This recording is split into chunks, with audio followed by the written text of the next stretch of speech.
Hello and welcome to today's unfolding case study designed specifically to boost your clinical judgment skills as you prepare for the next generation NCLEX RN.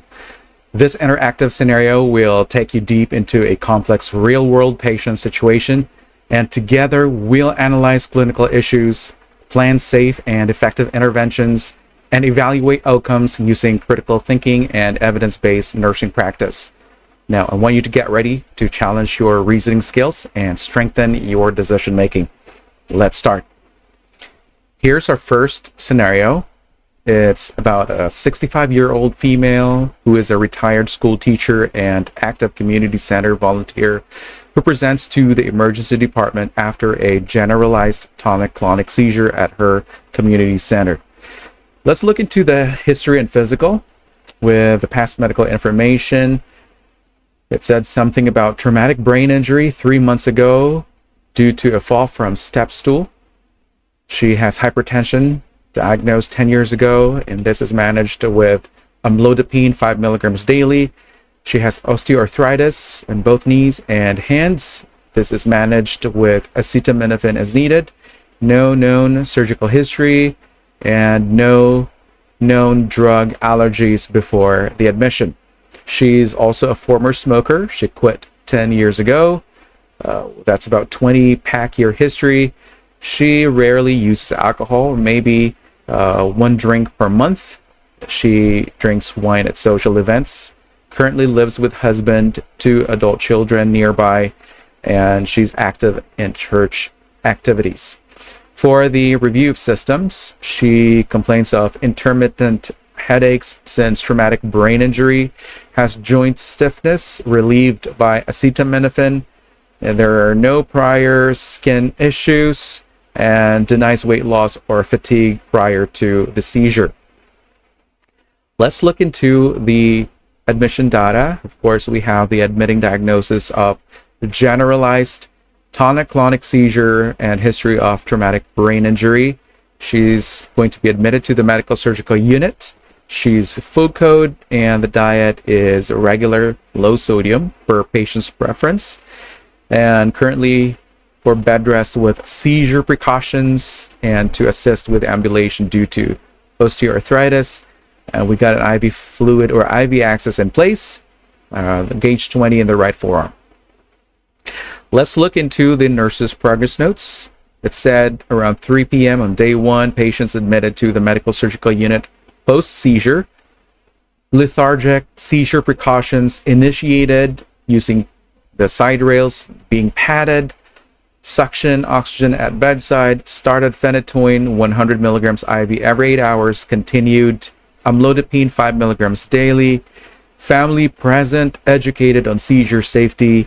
Patient requests pastoral support. On the second day at 2 p.m., patient reported itchy eyes, sore throat, and blotchy skin on arms and chest. Assessment shows symmetric reddish-purple macules and bullae on arms, chest, back.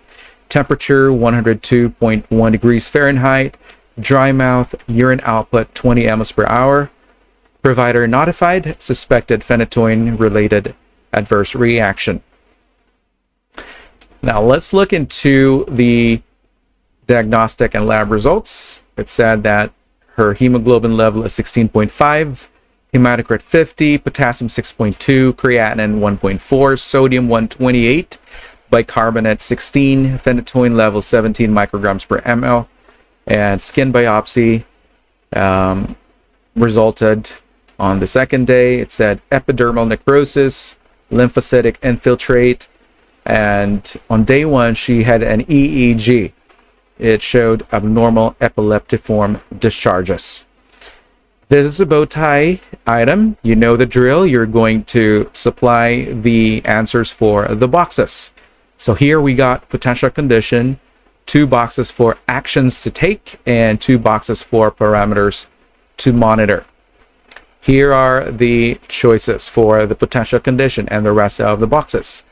Now, it said about bullous pemphigoid, erythema multiforme major, Stevens-Johnson syndrome, drug reaction with eosinophilia and systemic symptoms, toxic epidermal necrolysis. Now, what do you think would best fit here for the potential condition? The answer is Stevens-Johnson syndrome, because this is triggered by some medications. Specifically, this time we are concerned about this patient who received phenytoin, which the patient just started.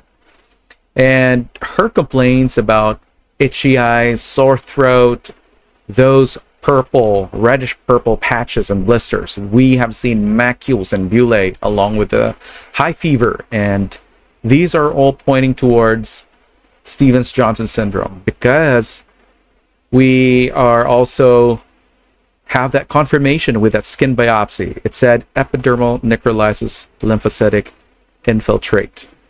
Okay, and since the lesions involve less than 10% of the body surface area, this one fits better to SJS more than the severe form, which is the toxic epidermal necrolysis. All right, so we are actually worried about the lesser body surface area that's been involved, and that's why the Stevens-Johnson syndrome is the best fit here. Now, why are we not selecting toxic epidermal necrolysis, even though it said something about that in the skin biopsy? Well, here's the scenario. Well, the 10 is part of the same spectrum as the Stevens-Johnson syndrome, but this one is way more severe and will involve much more of a widespread skin detachment over more than 30% of the bodies. And our patient's rash is too localized for this condition. That's why we are eliminating 10. If you selected drug reaction with eosinophilia and systemic symptoms, or the DRESS, this one usually shows up with the eosinophilia. There is lymphadenopathy, organ involvement like hepatitis, but we are not seeing those signs. And the biopsy points more strongly towards SJS. If you selected erythema multiforme major, this one tends to cause target-like lesions and often triggered by infections like herpes simplex. And the patient's skin findings and drug trigger are not consistent with that condition. So we are eliminating that one as well. Now, if you selected bullous pemphigoid, this typically affects older adults, and this can cause tense blisters. And it doesn't usually involve mucous membranes or drug triggers. And take note that our patient's mucosal symptoms, such as the sore throat, itchy eyes, make this one unlikely. Now let's head into the 2 actions to take, and here are the following options. Administer high-dose oral antihistamines. Continue phenytoin with increased monitoring. Monitor ocular symptoms and report changes. Initiate broad-spectrum antibiotics. Administer IV immunoglobulin. Notify the provider of a suspected SJS reaction. Here's one of the answers. One is to notify the provider of a suspected SJS reaction. This is your priority. When you recognize the symptoms, you have to call the provider right away because of the trigger. That's the phenytoin.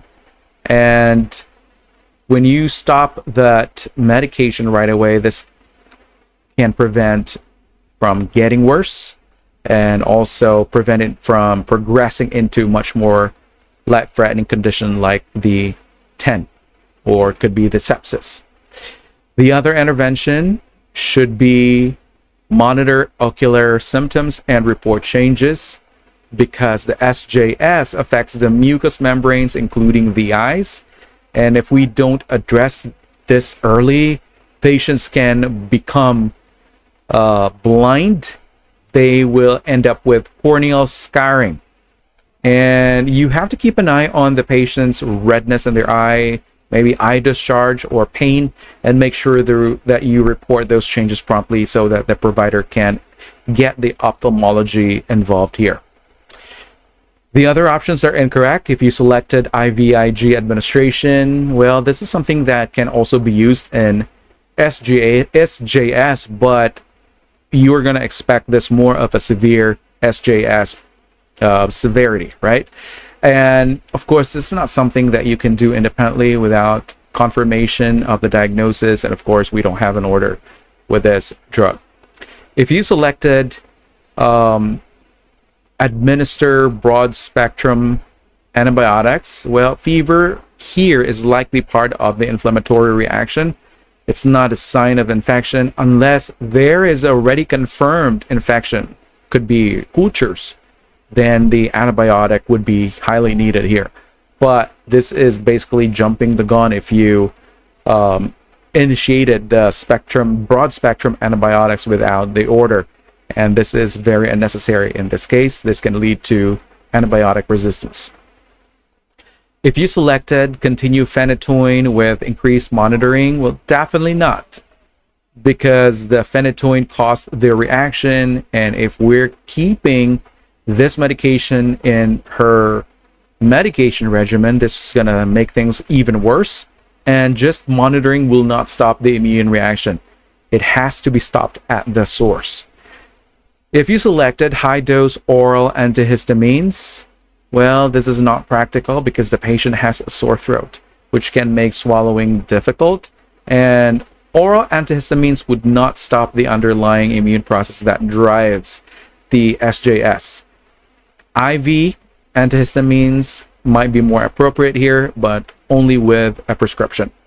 Since we don't, you're going to eliminate this one.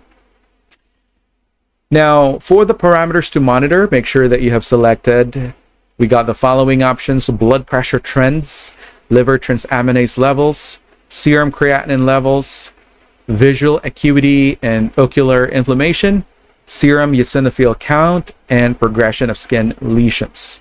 The answers are progression of skin lesions and visual acuity and ocular inflammation.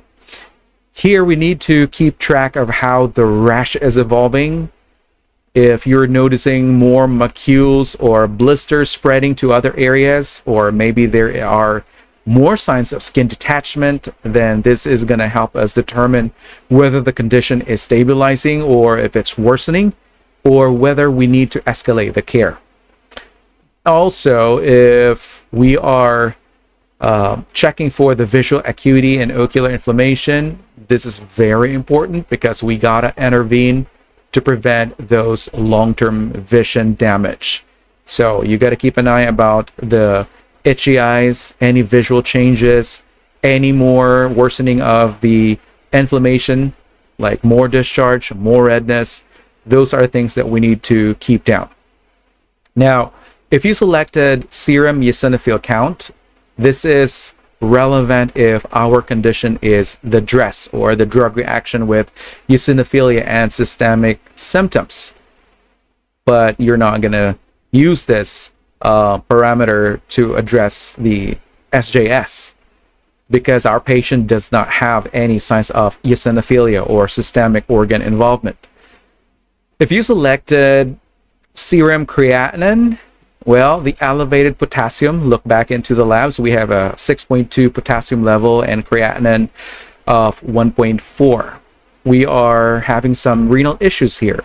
But in SJS, the bigger concerns are skin and mucous membrane involvement.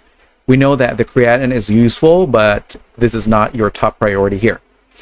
The same thing with the liver transaminase levels. Our patient did not have any signs that point to liver involvement. There is no jaundice, no abdominal pain, or indicators in the lab results. So liver enzymes would not guide your care here in this case.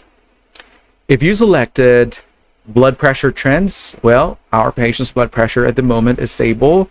You're going to be worried more about the hypotension if the patient is developing sepsis, but it's not currently the problem here. So it's also not specific to managing the SJS right now. All right, let's look into our next item, number 2. Before moving ahead, I have some exciting news for you. If you are determined to pass the NCLEX within a week or a month, then your best option is to enroll in our complete online NCLEX review crash course, right now.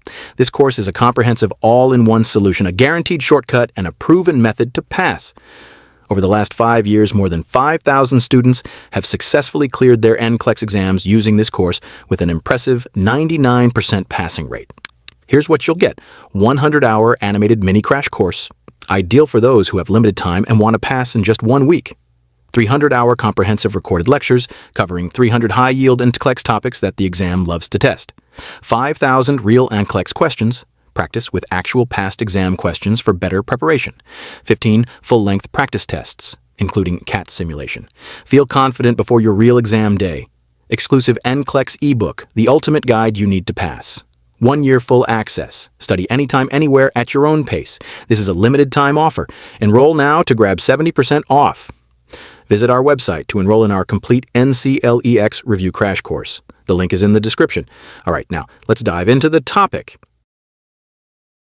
It says here, the patient arrives at the medical surgical unit lethargic after a phenytoin loading dose in the ED for a generalized tonic-clonic seizure. It said here on day 1 at 3 p.m., patient is admitted to the medical surgical unit post-seizure, lethargic, seizure precautions initiated, started phenytoin 100 milligrams IV every 8 hours, continued amlodipine 5 milligrams daily, family present, educated on seizure activity, patient requests pastoral support. Day 2, mid-afternoon, after 2 phenytoin doses, no further seizures occurred. However, the nurse is suspecting a phenytoin-related adverse reaction. So here you are going to highlight the findings most indicative of Stevens-Johnson syndrome requiring intervention. So you're going to pick those phrases and words in the nurse's progress notes, specifically for day 2 at 2 p.m. It said here, reports itchy eyes, sore throat, blotchy skin on arms, chest, symmetrical reddish-purple macules and bullae on arms, chest, back, temperature 102.1 degrees Fahrenheit, dry mouth, urine output 20 mL per hour, provider notified, suspected phenytoin reaction. We also have the table for the lab values: hemoglobin 16.5, hematocrit 50%, potassium 6.2, sodium 128, bicarbonate 16, phenytoin levels 17 micrograms per ml, skin biopsy, epidermal necrosis, lymphocytic infiltrate, and EEG on day 1, abnormal epileptiform discharges. You can pause here if you want to focus more about highlighting the phrases here. And so one of the correct answers that you should highlight would be blotchy skin on arms, chest. When the nurse noted these, especially in the following areas, this is not just a random rash. These are actually early signs of Stevens-Johnson syndrome and often will show up as uneven patches. There's going to be discoloration before more serious skin damage can happen. And since the Stevens-Johnson syndrome can escalate quickly, leading to things like skin breakdown or infections, this is a big red flag.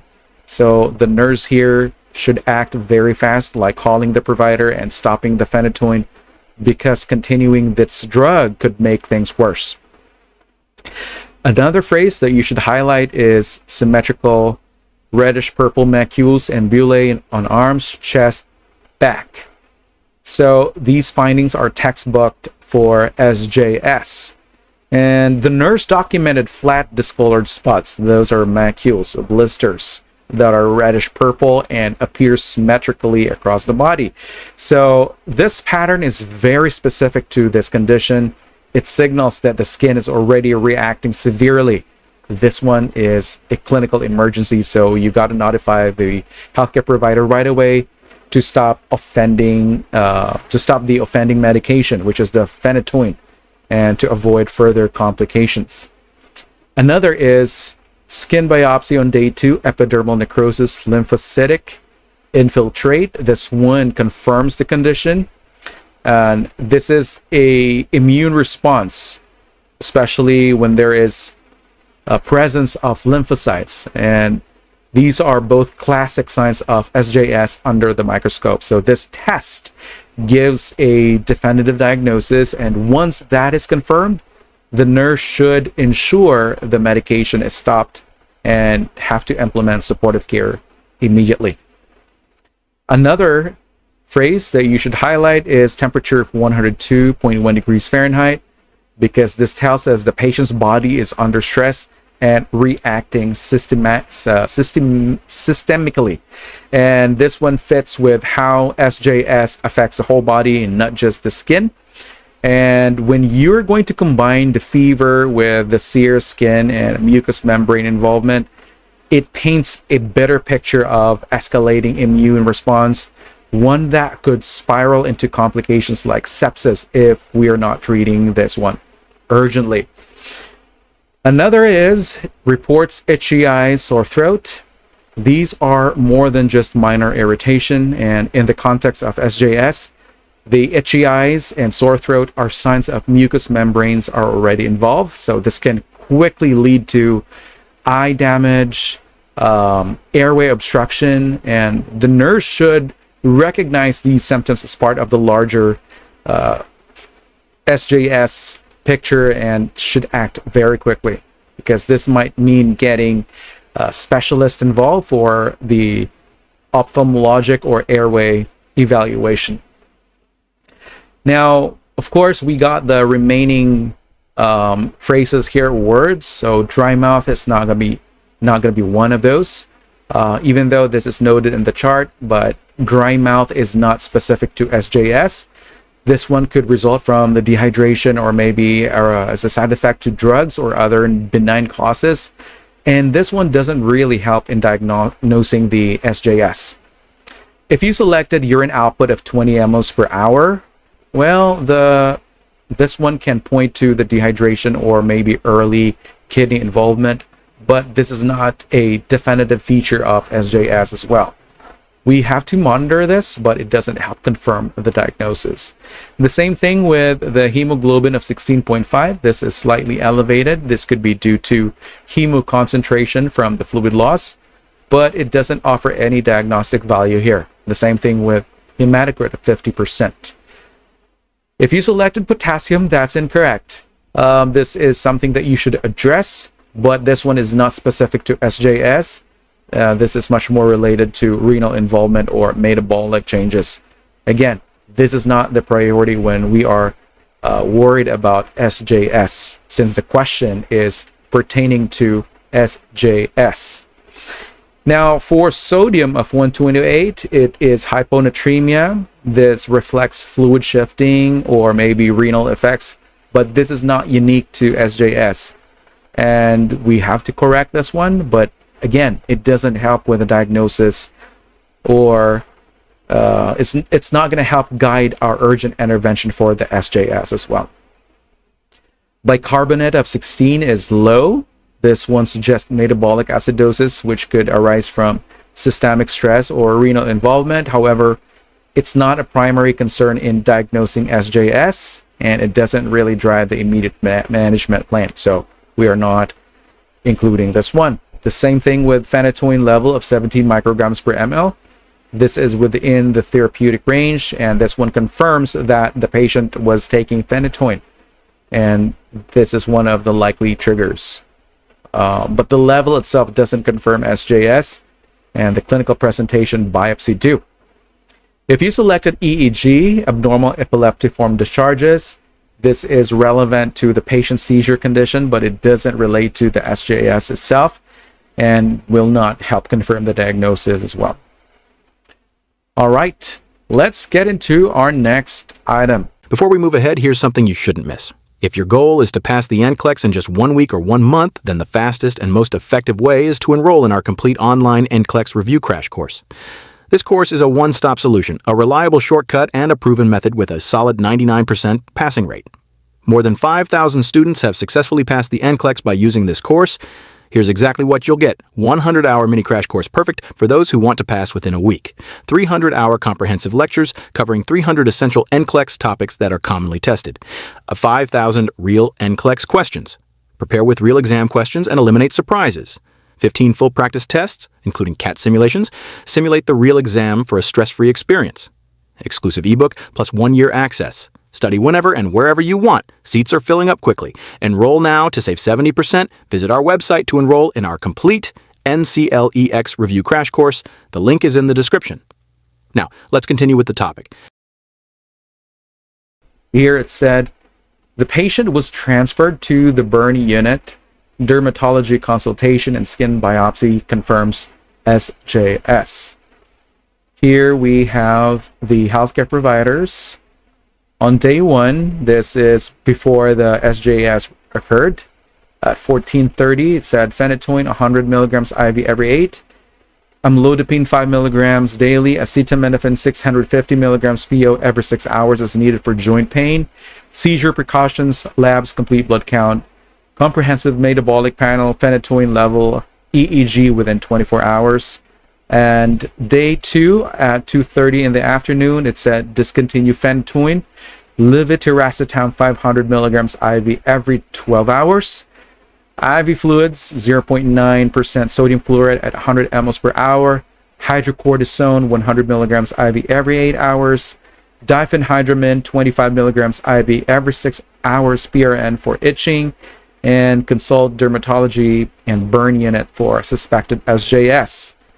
So we have the order to transfer to the burn unit on that same day, 2 at 3:30 in the afternoon. Let's look into the lab values. It looks like we have the same information. So here is your task. You're going to select 2 interventions per complication or care need and indicate priority, whether it's high or low. Here's the matrix. We have corneal scarring, acute kidney injury, seizure recurrence, hypertension management, joint stiffness, sepsis, psychosocial distress, or cultural needs. We have the following options here. This is applicable for both columns, intervention 1 and 2. Administer amlodipine as prescribed, administer insulin dextrose for hyperkalemia, administer levetiracetam as prescribed, apply sterile dressings to skin lesions, contact the patient's pastor for spiritual support, dim room lighting to reduce eye irritation, encourage assistive device use for ambulation. And the choices continues. We have encourage the patient to avoid rubbing their eyes, encourage gentle range of motion exercises, monitor blood pressure every 4 hours, monitor serum creatinine and urine output, monitor white blood cell count daily, obtain blood cultures if fever persists, place the patient in seizure precautions, and provide quiet time for spiritual reflection. And we have priority options: high, moderate, and low. So here I want you to focus into the first complication or care need, which is corneal scarring. What do you think about the options that you should supplement here?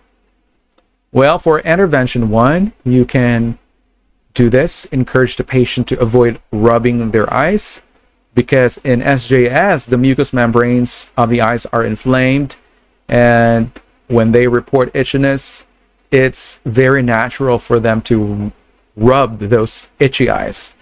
And this can also cause damage, and also the damage to the already fragile surface of the cornea.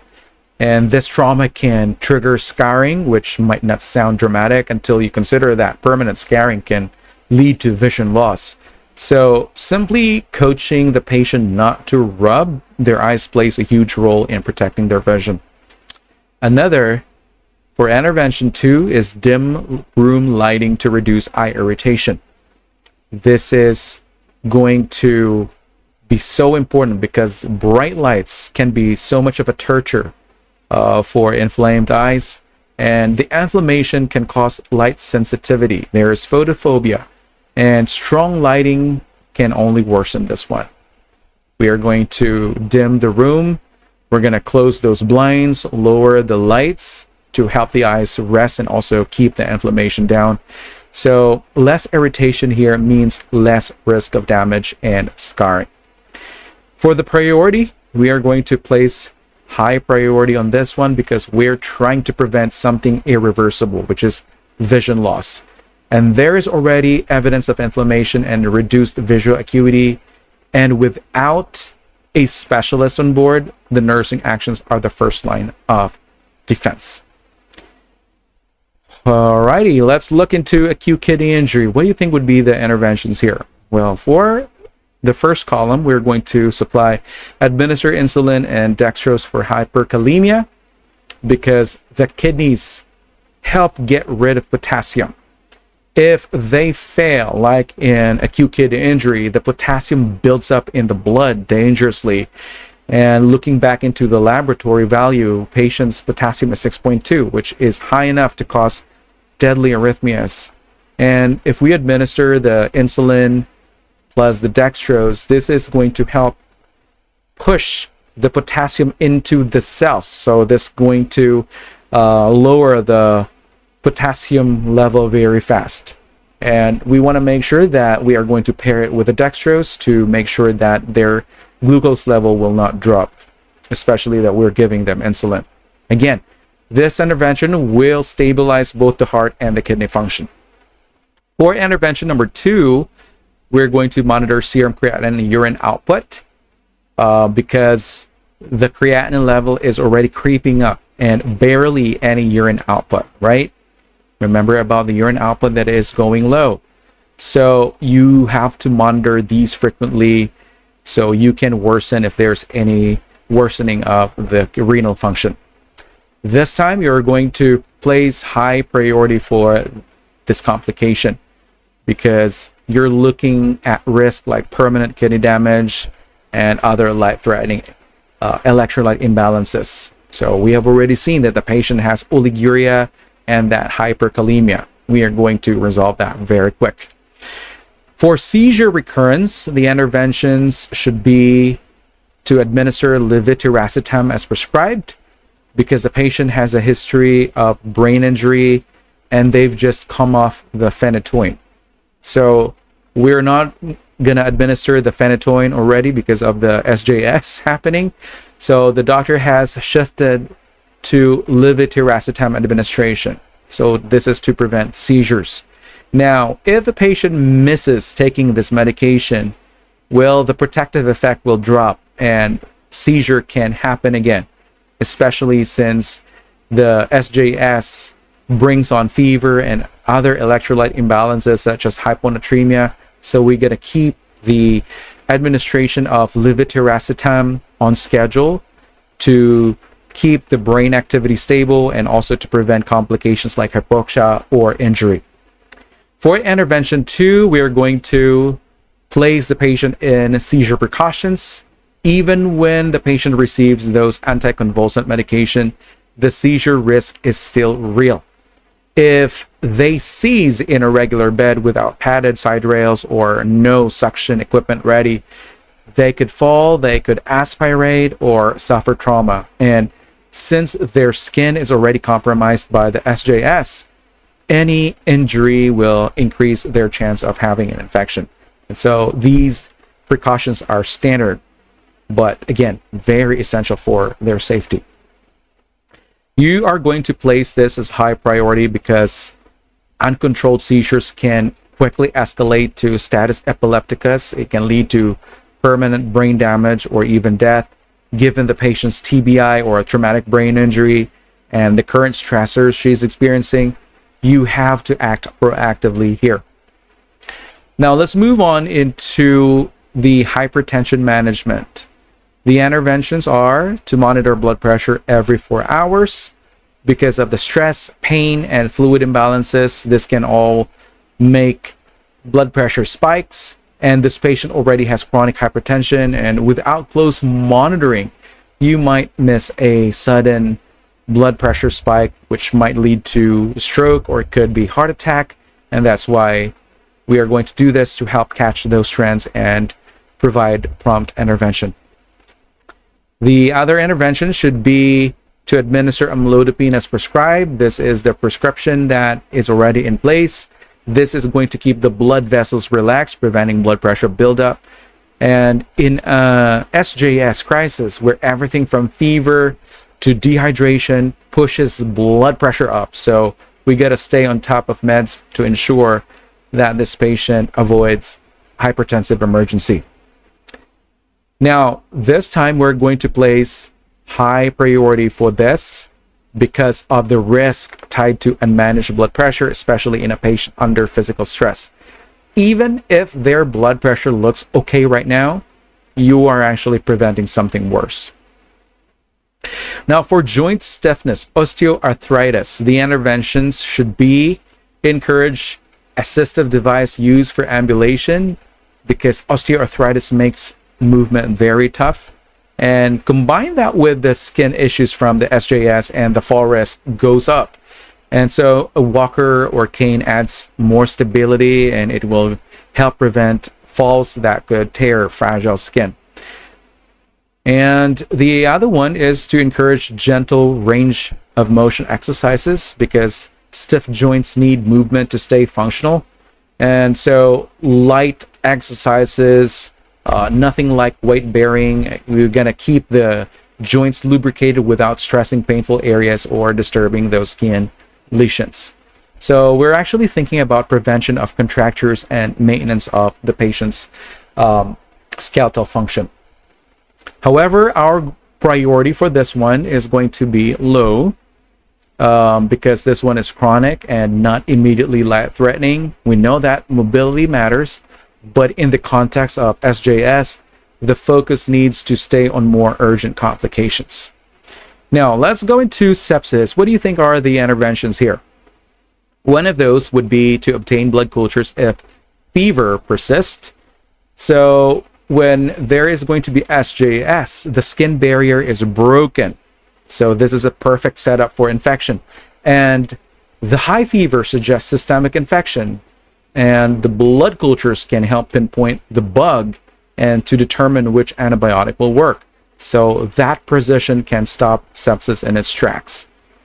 The other intervention that you should select is apply sterile dressings to skin lesions, because when you are doing this, it blocks external contaminants. It's going to keep those infections from starting or spreading. This one is a basic but very critical step in infection control. So here we are going to place this high priority. This is a top tier emergency. Once it kicks off, it can lead to septic shock or even multi-organ failure fast. And with the patient's fever and widespread skin damage and that are already existing, this is a red flag situation demanding quick nursing intervention. Lastly, we got psychosocial distress, cultural needs. Here, we're going to contact the patient's pastor for spiritual support because of the patient's history of being actively involved in a church activities and a documented request for spiritual assistance. This indicates that faith is a significant coping mechanism, and spiritual support can reduce psychosocial distress by providing emotional comfort, prayer, and guidance. And addressing this cultural need can promote the patient's psychological well-being. It can support her recovery, though it does not directly impact survival. So we are going to place this as a moderate priority. Now, for the other intervention, which I clicked already, this is to provide quiet time for spiritual reflection. So this is very important because when you are allowing that peaceful environment by minimizing interruptions, reducing unnecessary noise, this honors the patient's cultural and spiritual needs, and this will allow her to meditate, also do prayer or other personal rituals that will enhance their emotional resilience. And supporting the patient's spiritual practices can reduce anxiety. It can foster a sense of hope and peace during recovery and a painful and emotional distressing illness like SJS. Now, why are we putting this as moderate?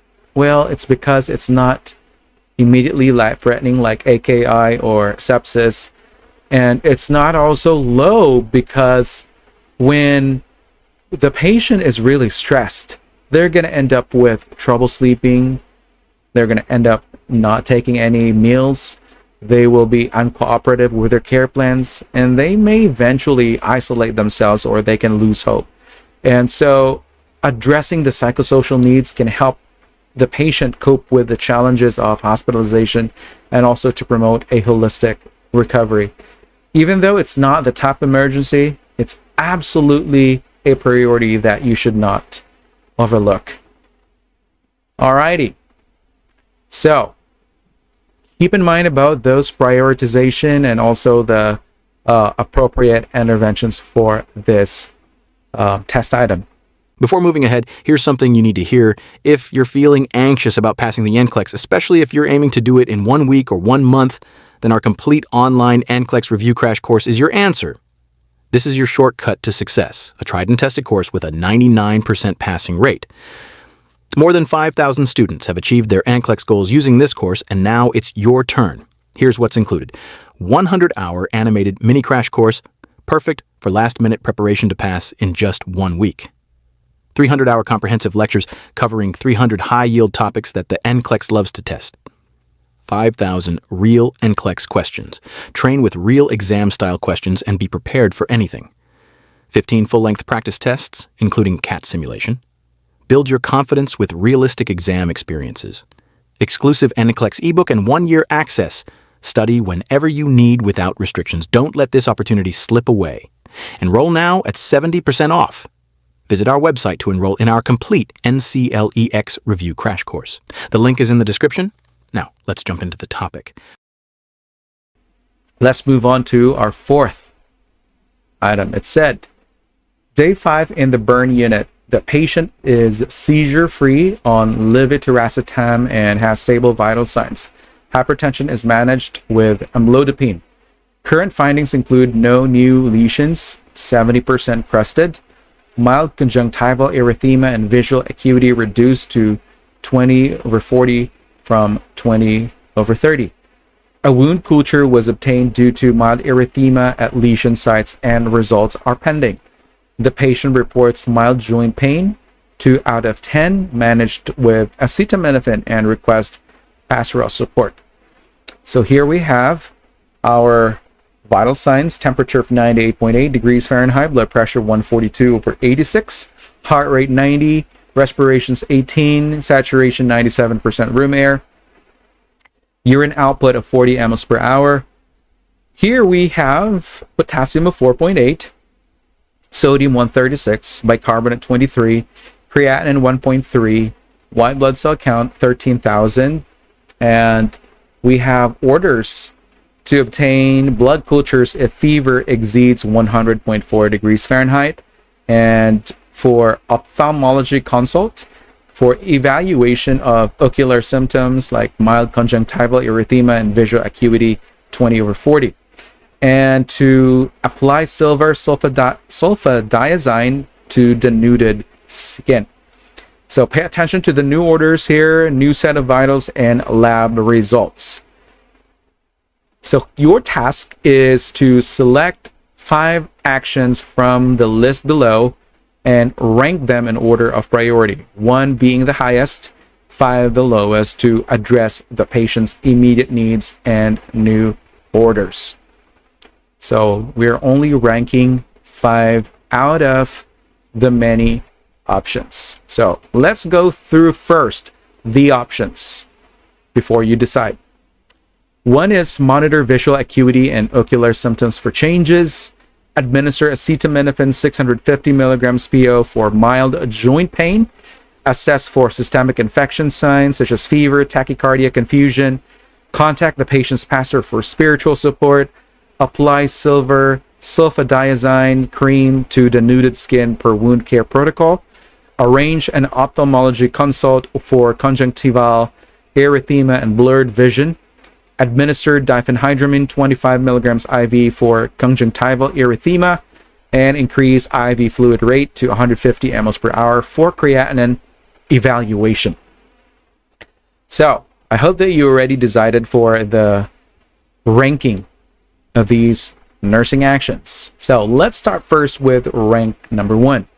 We should select this one. That's assess for systemic infection signs, including fever, tachycardia, confusion, because our patient has elevated white blood cell count. There is leukocytosis, there is redness around the wounds, both pointing toward a possible infection. And with the SJS, this can progress quickly into sepsis, which is life-threatening. Even though the patient's temperature is normal right now, the situation can change really fast. So the nurse in this case needs to keep a close eye on the infection signs before things can escalate. So with this action, this is about catching sepsis early. It's all about the patient's survival. Now let's head into the second rank. You should select, arrange an ophthalmology consult for conjunctival erythema and blurred vision. Why this comes next? Well, it's because eye involvement in SJS can lead to permanent vision loss. And we know that the patient's visual acuity has dropped from 20/30 to 20/40. And there is mild redness in the eyes.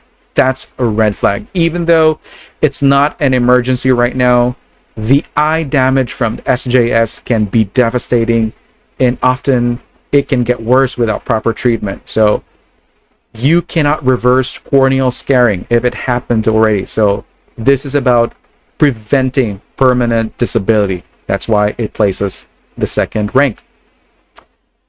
Now, for the third rank, we are going to select apply silver sulfadiazine cream to denuded skin per wound care protocol. Now, why is this third? Well, silver sulfadiazine can help prevent the skin infections in open lesions, which are a common source of systemic infection in SJS. So it's very critical for us to follow the wound care protocol, especially when 70% of the skin is affected. But we deal with this after we have checked for full-blown systemic signs. So here, it's very critical for us to prevent the infection, but not as urgent as systemic or the ocular threats. Let's move on into our fourth rank, and that should be monitor visual acuity and ocular symptoms for changes. Now, why is this lower on the list? Even though this one supports the ophthalmology consult, we are going to deal this as very important to track whether the eye symptoms are getting worse.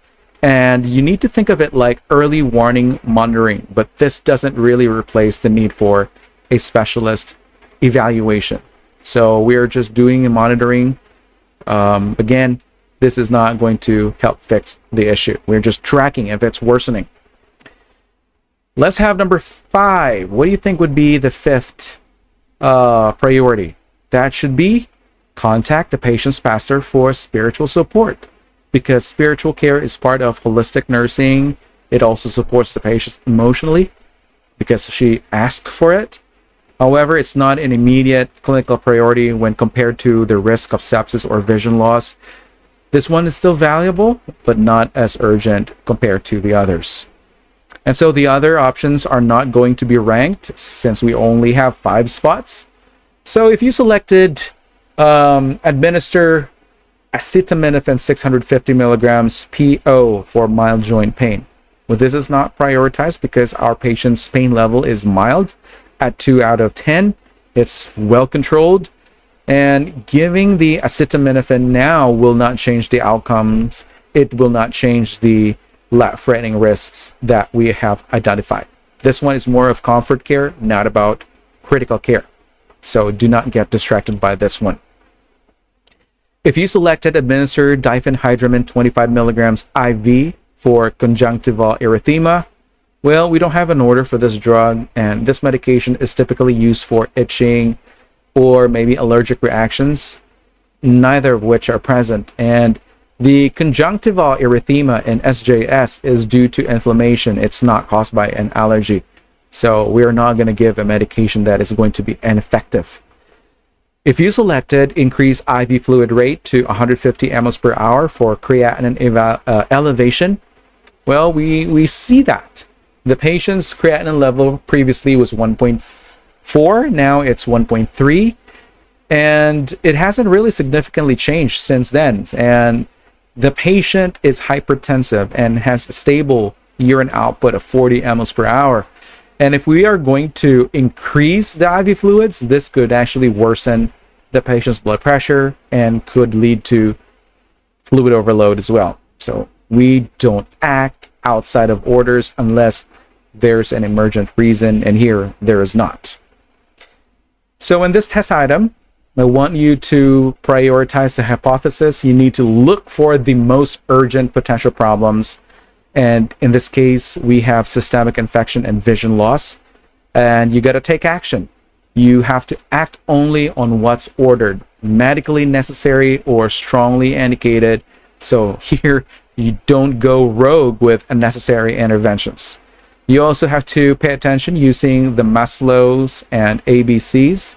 We are going to deal first with the physical threats like sepsis and permanent vision loss. And these should come before comfort or psychosocial needs. And make sure that you think trend over time. You have to ask if the patient is getting worse or not.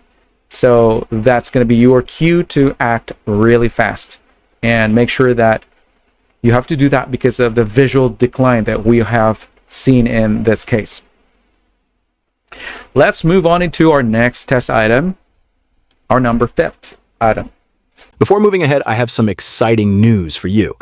If you are determined to pass the NCLEX within a week or a month, then your best option is to enroll in our complete online NCLEX review crash course right now. This course is a comprehensive all-in-one solution, a guaranteed shortcut, and a proven method to pass.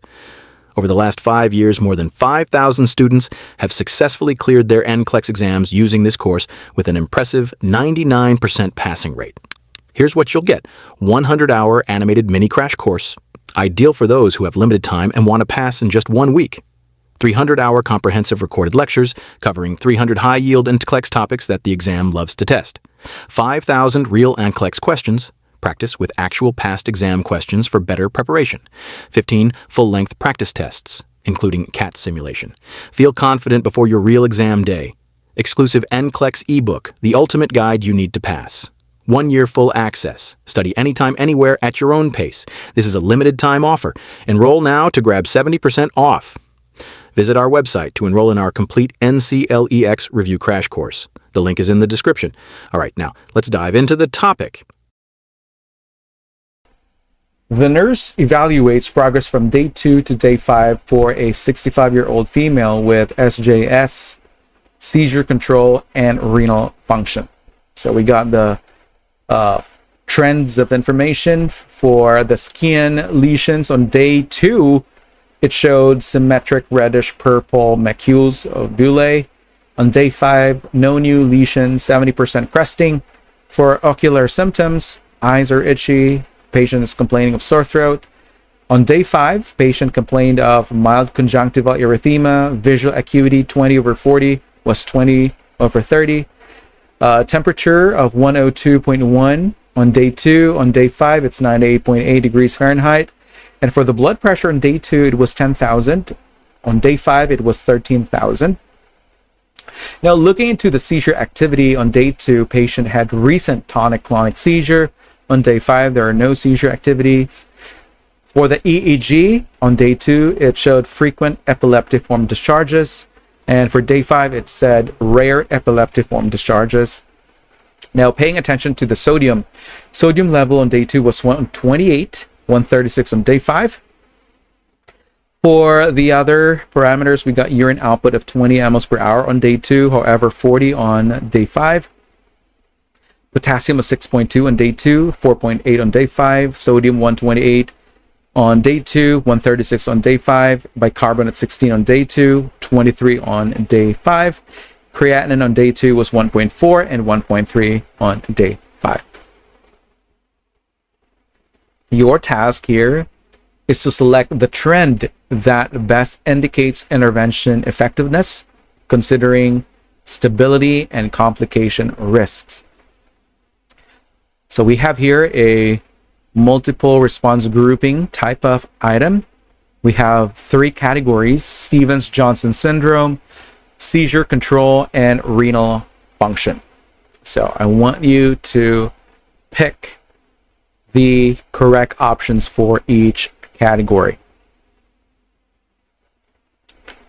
Again, the task is to select the trend that best indicates intervention effectiveness, considering stability and complication risk. For the first category, one of the answers is no new skin lesions, 70% crusting despite conjunctival erythema. Well, why do you think this is correct? Well, we are looking for signs that the SJS is stabilizing, and the fact that there are no new lesions and 70% of the affected skin is crusting over is a really good sign. And this means the body is healing and the progression has likely stopped after the offending drug, which is the phenytoin, was discontinued. And we know that there are still some conjunctival erythema, but the skin involvement is more immediately life-threatening in SJS. So this one takes priority. Well, I guess this is only the answer for this category. The rest are incorrect. If you selected fever resolved with stable skin conditions or skin lesions, that kind of sounds right. But just a drop in fever is not enough. And fever can be controlled temporarily, maybe with the use of acetaminophen. But here, we are more concerned about whether the skin is healing and the disease progression has actually stopped, which is not fully addressed in this observation. And so we are not selecting that one. If you checked visual acuity improved, 20/30 to 20/20 erythema reduced, well, this would definitely be ideal, but the information that we are given actually showed visual acuity worsening, not improvement. So this is factually incorrect. Now, if you corrected the box for white blood cells decreased 13,000 to 10,000, no new lesions, if this were true, it would suggest reduced inflammation or infection risk, but this one is not accurate either, because the patient's white blood cell count increased from 10,000 to 13,000, which could signal an infection that is brewing. So this trend is not supportive of improvement. Now let's move on to seizure control. The answer here should be no seizures, rare EEG, epileptiform discharges. So this one gives us both clinical and electrophysiologic evidence that the seizures are well controlled this time. And the EEG is not completely normal yet, but this one is a huge improvement from the frequent discharges on day 2. And this also shows that the new anticonvulsant drug, the levetiracetam, is also working.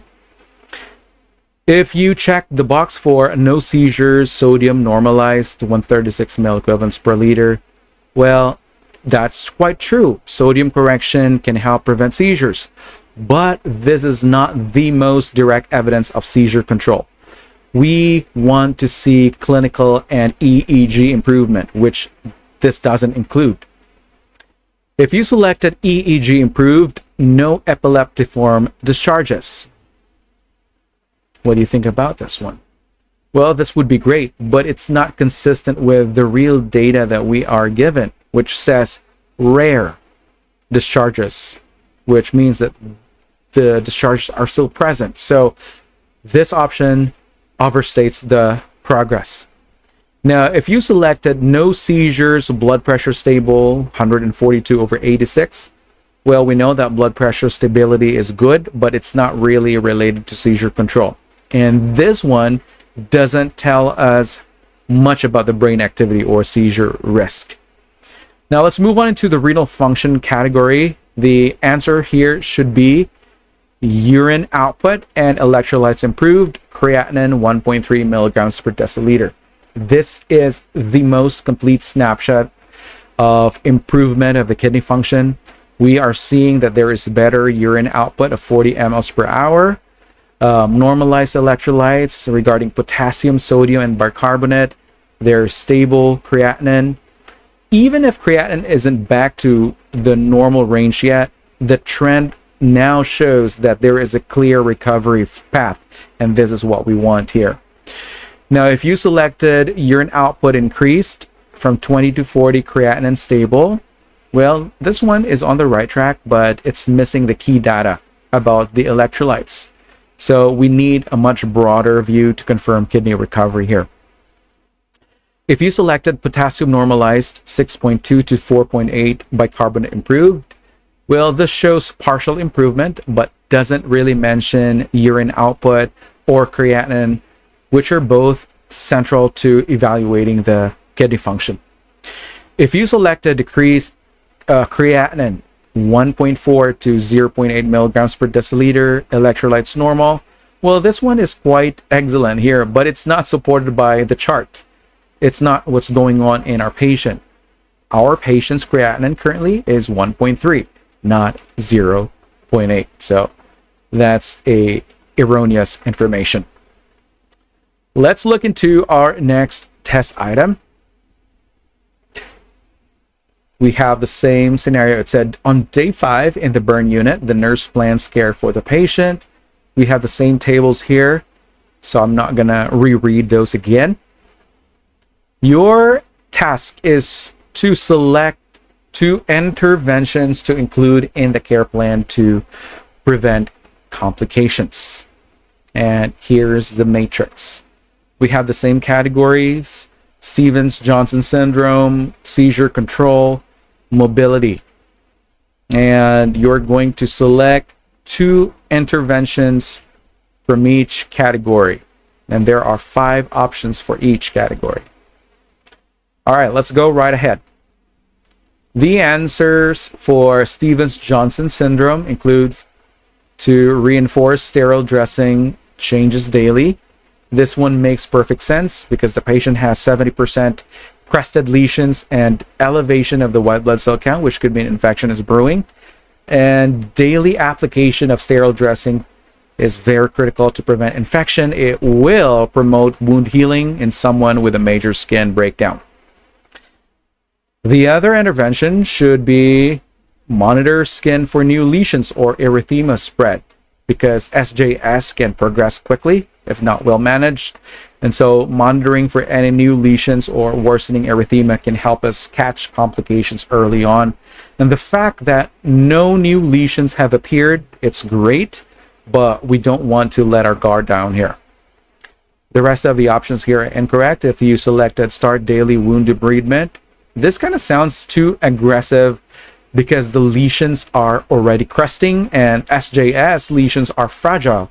And so debridement could cause more harm than good, and it can increase the risk for infection. So this is not like managing burns where slough needs to be removed. If you selected administer IV immunoglobulin, we know that IVIG is part of a treatment in severe SJS, but it's not something a nurse initiates without a provider's order. And take note that on day 5, with signs of improvement, it may no longer indicate it. Okay. Now, if you selected increase hydrocortisone dose, the same story. We don't escalate corticosteroids unless a provider evaluates and deems this one is necessary. And we know that unnecessary steroid use can raise infection risk, and that's something we want to avoid in someone with open skin lesions. Let's look into the seizure control category. The answer here would be to continue levetiracetam as ordered, because we know that the medication is doing its job. Patient is no longer experiencing seizures and showing rare EEG discharges. So we definitely need to keep this going. And if you're going to discontinue, it could trigger another seizure, and which could be very dangerous for this patient. Another is to plan neurology follow-up in 1 month. This is smart planning because the patient is currently stable, and epilepsy management needs long-term follow-up to adjust medications and make sure that we are monitoring the patient for any recurrence. This one is very proactive, not a reactive care. The other options are incorrect. If you selected increase levetiracetam use, well, there's no clinical need to increase the dose because the seizures are controlled and the EEG looks better. And this one could just introduce more side effects like dizziness or fatigue without any benefit. If you selected add low dose phenytoin, well, definitely a no-go this time because phenytoin was identified as the cause for the SJS, so this can lead to life-threatening recurrence. If you selected switch to valproate, well, switching seizure medications without any cause doesn't really make any sense, especially when the current one is working. The levetiracetam is working as prescribed.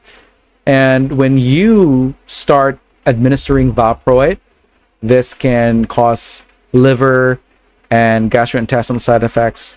We don't really take the risk. And of course, this medication is not ordered as well. Now, looking at mobility, what do you think about this one? Well, the interventions that you should pick would be to encourage assistive device use. This is a very solid prevention measure for fall prevention, and the patient's skin is still healing. So one fall could cause serious trauma to already fragile areas. And if you're teaching them how to use the cane, will help maintain their balance and it can support mobility. And another is to teach gentle range of motion exercises to keep their joints mobile and prevent stiffness. And this is very important with osteoarthritis and hospitalization. Plus, giving her that allowance to being mobile will help prevent deconditioning without overexertion. Now, if you selected administer acetaminophen 650 milligrams PO every 4 hours, well, this might seem very okay at first, but every 4 hours, which is around the clock, can lead to exceeding the safe daily dose of 4,000 milligrams. So right now, there's really no need for us to administer this because her pain is very mild. We can probably manage it with less frequent dosing or non-drug approaches. Now, if you selected apply heat therapy to knees, well, there is no mention of active joint inflammation or significant discomfort that would need heat therapy. Plus, with the skin healing from the SJS, we have to be super careful with any thermal energy or therapy to avoid the burns. Lastly, restrict ambulation is incorrect. Definitely not ideal because when you limit her mobility, this would increase her risk of complications like DVT, pneumonia, and further joint stiffness. We have to support their movement, mobility to make sure that we are avoiding those complications. So here, let's do a quick review of the key points that you might have learned in this episode. So for test item number 1, that was a bow tie. We have identified the Stevens-Johnson syndrome by looking at the overall skin and the symptoms, things like the red spots, those macules, blisters, itchy eyes, sore throat, and fever. And once the SJS was suspected, the priority was to stop the medication that caused it, which is the phenytoin. We have monitored their eyes to prevent any vision problems. Now, for test item number 2, that was a hotspot analyzing cues. And when it came to red flags for SJS, we focused on very specific signs like reddish purple skin, patches, blisters, and biopsy findings showing skin cell death. And the fever and mucosal symptoms like mouth and eye involvement also pointed toward the SJS. So we have prioritized over more general symptoms like electrolyte shifts or low urine output, which could have other causes. For test item number 3, that was a matrix multiple response. So we prioritized hypothesis and generated solutions. So we have discussed how complications from SJS, such as the corneal damage, sepsis, and acute kidney injury, which require fast and focused care. And that also included protecting the eyes, using sterile dressings for wounds, and managing things like high potassium levels. And on the other hand, we have the long-term issues like arthritis or emotional support were still important, but not as urgent. For test item number 4, that was an extended drag and drop. We prioritized hypothesis, took action, especially for that patient that she had a life-threatening signs of infection. And then next came the complications that could cause permanent damage, such as eye problems, which needed to for a referral for an ophthalmologist. Then we moved on to wound care, regular monitoring, and emotional support. For test item number 5, this was a trend, multiple response grouping. So we prioritized hypothesis, took action to see if things were improving. We looked at key outcomes, no new skin lesions. That meant that SJS was under control. And we also had a patient that was seizure-free with better EEG results. It showed that seizure management was working. And there was also improvement in the patient's urine output. There's better electrolytes, which all suggest that the patient's kidney function is recovering, even if the creatinine was still a bit high. Now, for test item number 6, this was a multiple response grouping. We generated solutions, so we made sure the plan of care included proven safe intervention. So that meant using sterile dressings or checking the skin regularly and continuing seizure medications such as levetiracetam, and also planning neurology follow-ups. So that's the end of our discussion for today. If you find this review session helpful, don't forget to subscribe to the YouTube channel for more NCLEX prep content, and give this video a thumbs up and share that with your friends who are preparing for the NCLEX. Thank you for watching. I'll see you in the next review session.